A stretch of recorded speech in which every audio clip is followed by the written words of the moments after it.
So June has disappeared. We are halfway through 2019, and that means it's time for me to stop and rank all 9 June new releases that I saw from the worst to the best.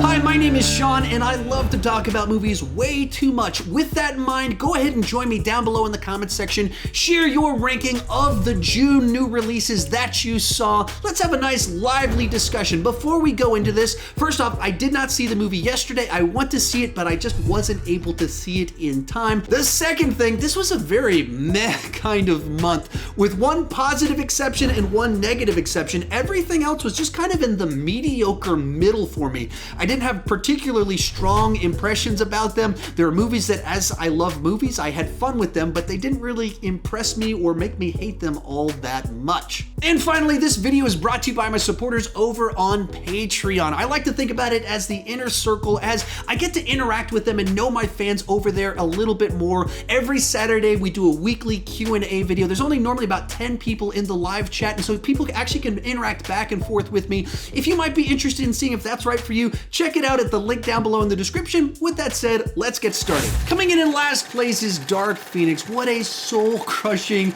disappointment. The X-Men franchise is so important to the modern era of comic book movies. The original X-Men film is one of the films that launched the entire genre, and then with Deadpool and Logan, they broke a lot of new ground. And then they close out the X-Men proper franchise inside of the Fox universe before Disney gets a hold of them with this movie that just is so mediocre, bland, and doesn't really work on a whole lot of levels. Characters left and right are acting out of character. Quicksilver should be a standout in the film, but then he's sidelined very early on. Based off of reports that have come out, the villains were supposed to be the Skrull, but then they realized Marvel Studios was going to do that, so they had to change their plan last minute, in which case the villains in this film are about as generic as you can possibly imagine. Odd enough, the standout sequence in the film is probably the third act where they're on a train, and there's just some really cool mutant action kind of going on there. Apparently, the original finale was going to be kind of a smaller scale kind of deal up in space. Then there's supposed to be similarities in the middle act of the film to Captain America Civil War, and then the third act supposedly was very similar to Captain Marvel with her blowing up spaceships and stuff like that. That's what Phoenix was going to be doing this, so they end up making this film that just feels like more generic X-Men stuff, nothing distinct about it, certainly doesn't close out the universe particularly well, so easily comes in last place for the month. Next up is the Netflix original murder mystery. So just as on principle, I don't really watch any new Adam Sandler films. He did some fantastic stuff 20, 15 years ago, but I haven't really enjoyed anything that he's done in the last 10 years. But this one had a better trailer than most. Jennifer Aniston was in it, and so my wife and I gave it a try, and it was okay. It wasn't a total embarrassment. It's not the stuff I've been seeing from him over the last 10 years, but it's also not a true return to form. If you're not familiar with what the movie is, it's a husband and wife go on a European tour and get wrapped up in this big murder mystery as people are killed and they're surrounded by these millionaires, and kind of fish out of water comedy with kind of a Clue murder mystery type thing happening.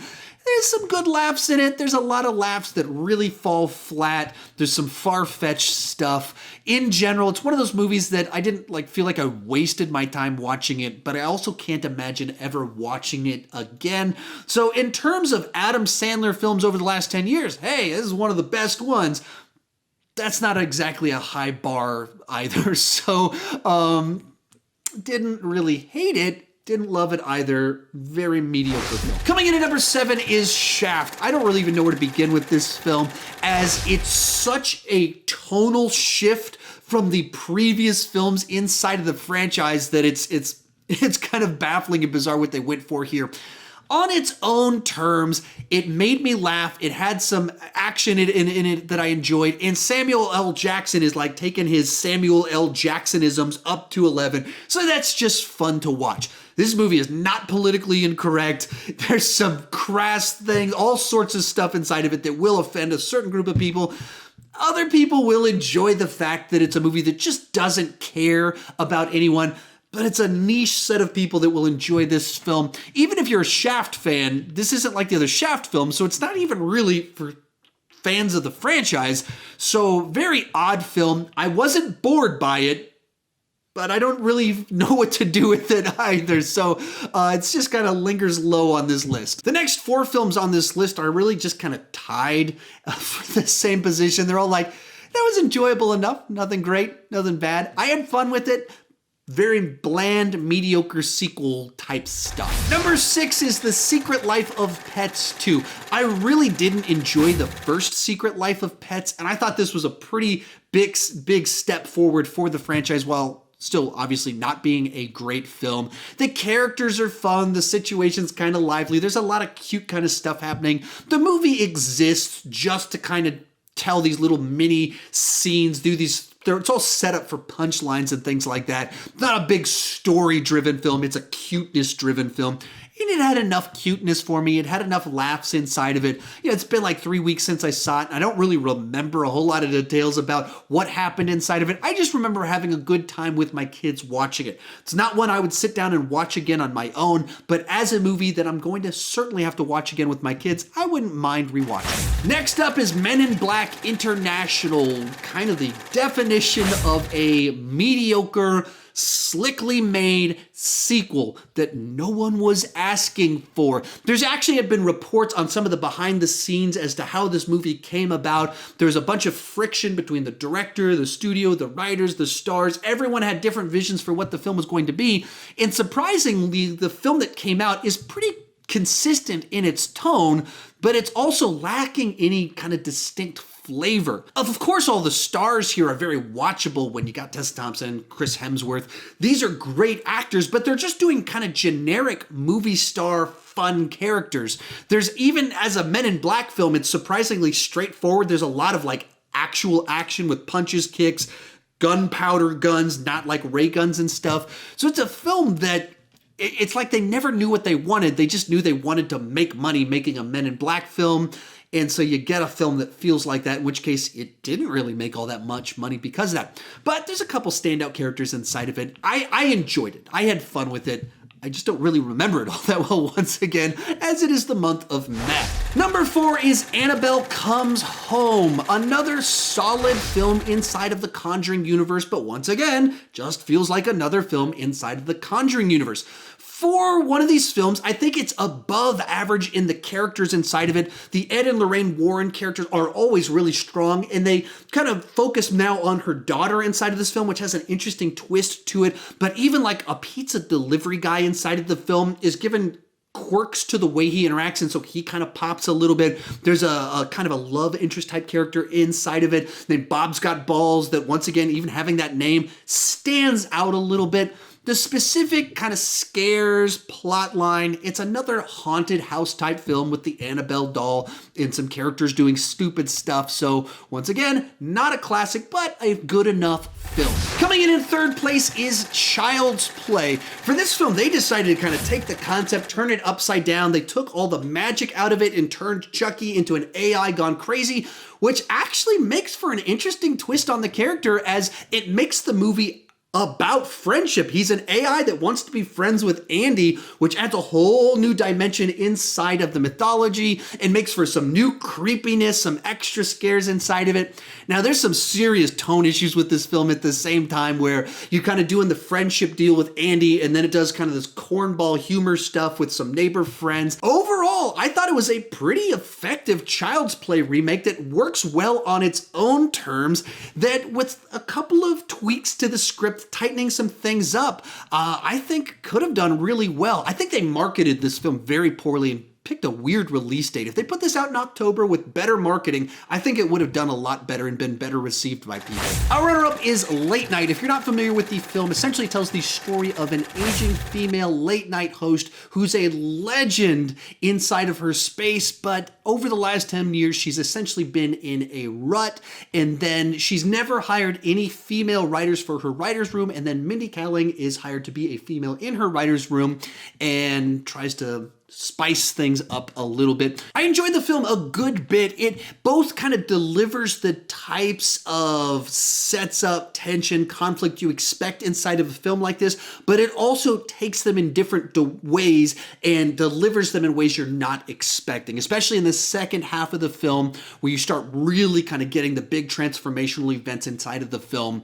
They're not at all kind of what you think they're going to be and give the characters interesting character development. Now, it's not a film that I thought was as good as it could be because it wasn't really as funny as a film like this needs to be. And along those same lines, almost every character here is very unpleasant throughout most of the runtime and even sometimes throughout the entire runtime. Some of them have a little bit of redemption. Some of them have no redemption. Some of them have very minor redemption inside of it. So there are things that kind of held it back from being one that I was like, wow, that was awesome. It was like, that was a very good effort and a film that a lot of people probably are going to miss it. I'm probably going to show up on Amazon Prime very soon. I do recommend you check it out, especially if you're a Mindy Kaling fan. You got to check this one. But coming in first place by a lot is Toy Story 4. As I've mentioned many times on my channel over the last few weeks, I was as skeptical as anyone about a Toy Story 4. I liked where they ended with the third film. That felt like the perfect conclusion to this set of toys and their adventure.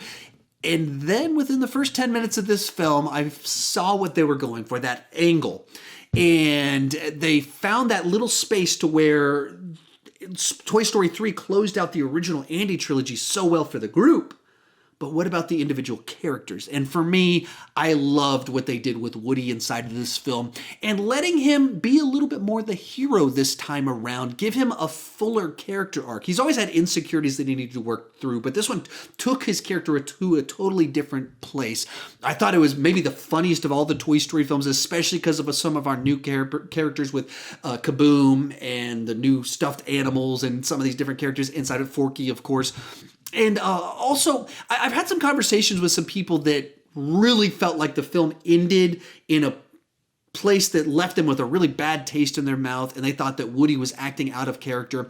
And I just would totally disagree with that. I felt like the whole character arc that he had throughout this film brought him to the conclusion, the place that he was in the last few minutes of the film, which is not to say he abandoned his friends to hang out with his girlfriend. I don't think that's at all what the end of the film is indicating or suggesting at all. I think where the movie takes him is they develop his character to where he realizes a new purpose for himself inside of the film, and therefore it leads to him making the choice that he made at the end of it. It's not an abandonment of friendship or anything like that. I didn't take it that way at all. It's a very different message. And even all the way the stuff that happens in the minute leading up to it involving the villain character shapes what he views as his purpose and the way that he can serve the world that leads to where the film ends. So I thought it was a great addition to the franchise, a great Pixar film, and just a great film in general. So easily, no competition here. Toy Story 4 comes in at number 1. If you enjoyed this video, check out that video right over there. I actually don't know what it's recommending. I actually let YouTube pick what video they're going to recommend for you. So how about you click on that one, and whatever video it takes you to, tell me, did YouTube do a good job recommending a video for you personally? Tell me on that video over there that you show up at. Thank you so much for watching, and keep talking movies too much.